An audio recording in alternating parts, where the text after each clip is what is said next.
Syrian government forces have taken control of 2 towns in northwestern Idlib province after fierce clashes with terrorists there. Government forces took control of the villages located in the southeast of Idlib. Earlier on Thursday, the Syrian army liberated several more villages in the region. Syrian government forces have vowed to put an end to attacks by al-Qaeda-linked Nusra Front and other terror groups in Idlib province. Idlib is the last major stronghold of foreign-backed militants in Syria.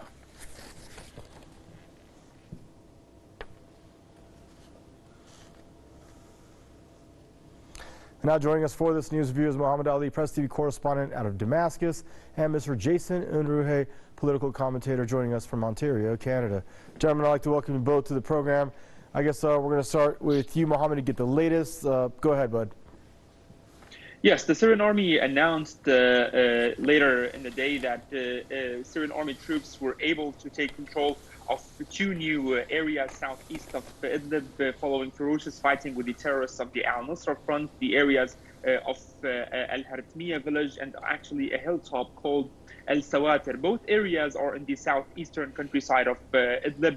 Of course, securing those areas means that the army just in one day secured and liberated 5 complete towns and villages that terrorists of the Al-Nusra Front used to control. So just in one day, the army controlled 5 new towns and villages, and this shows the determination of the Syrian army following its announcement to carry out this wide military operation in order to purge all of Idlib of the terrorist groups. Now, by controlling those areas, the army has become much more closer to Saraqib, another major stronghold for the terrorists in Idlib's eastern countryside. And the army is actually trying to liberate all of the towns and villages around the main highway that links Aleppo with Hama, Homs, and Damascus. This main highway has been cut by the terrorist groups for years, and now the first phase of this military operation by the Syrian army aims to reopen that road, also labeled as M5, and then the second phase is expected to be the city of Idlib itself.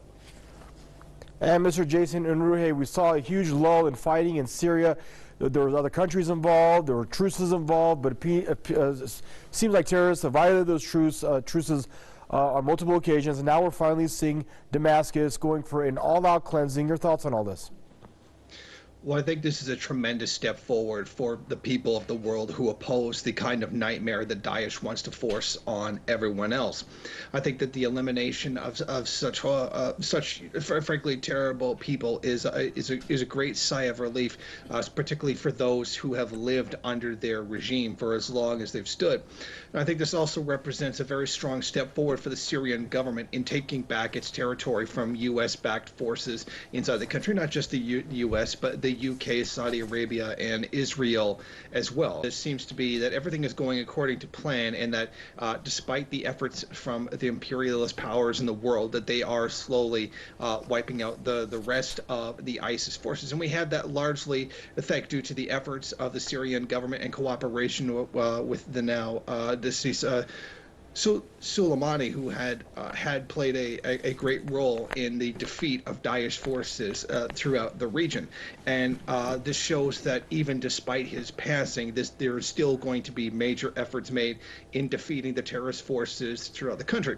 One of the things that the U.S. wanted to do with his assassination was to destabilize the efforts of several Muslim countries in their effort to stop ISIS. This seems to not have been the case, and that the attack by the United States, the assassination, has not had the intended result. And despite that, there have been significant gains continue to be made. This is a very positive step, and it shows that despite the undermining efforts of a lot of these imperialist countries, particularly the United States, forces have still stepped forward and continued to take out the terrorists.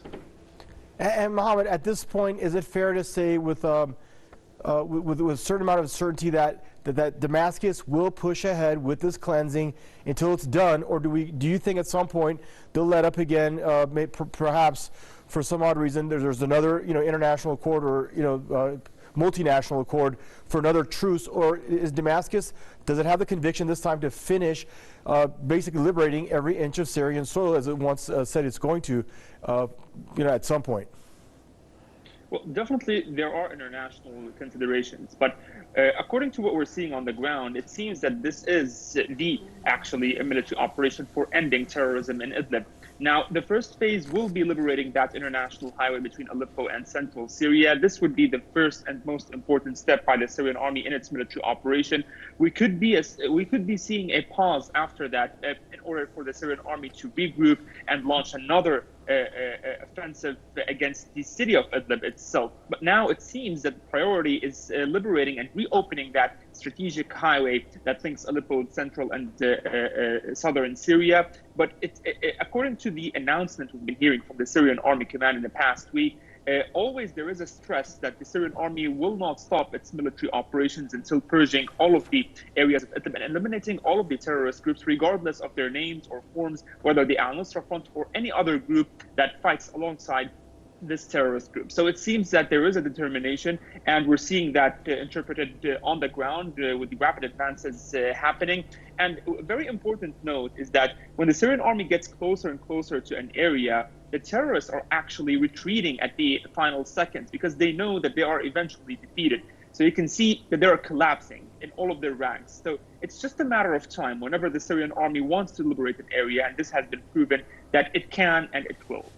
And Mohammed, we don't have much time left, but in less than 30 seconds, tell us about that highway, how long it is, and how vital it is for terrorists for them to re-up their reinforcements of weapons and personnel.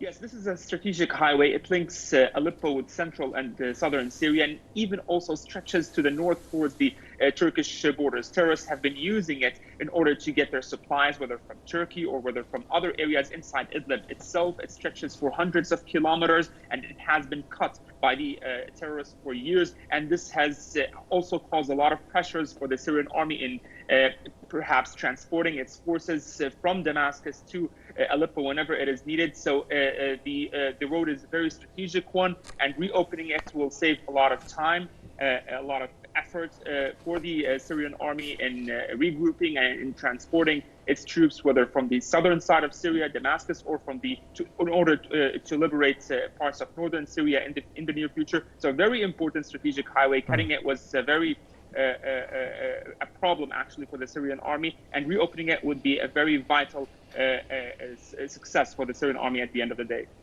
Good stuff. And go ahead, Jason. You got about a minute and a half left. Your final thoughts, sir. Well, I think that this is going to be a very tremendous step. There has been significant efforts on the part of the terrorist forces inside the country in order to try to shore up what gains that they do have. I mean, very clearly we've been seeing a significant shrink in the size of their forces, many of them coming forward and surrendering to the Syrian army. Many of them just outright defecting, and some of them attempting to return to the European countries of their origin. Many of them are foreign fighters, and they have been given up. I think this is a very clear sign that Daesh is right on the verge of a complete and total collapse. And many of the groups allied to it, the Nusra Front, Al-Qaeda, etc., they're all seeing the writing on the wall too. They realize that their struggle is essentially over. Without the mainstay force of the United States behind them, they're really lacking in the amount of ability in order to fight. And now it's very clear that they're getting pushed back further and further and further, that their complete and utter annihilation is coming, and it probably be coming within the next few months. Their major supply routes have been cut off. Their forces inside of Iraq have been almost completely destroyed. It's very clear that they're finished. Didn't mean to cut you off there, but time has gotten the better of us, Jason. Thank you for joining us, Muhammad Ali from Damascus, and Mr. Jason Unruhe joining us there out of Ontario, Canada. And viewers, that's a wrap for this Press TV news review. Thanks for tuning in, and bye-bye for now.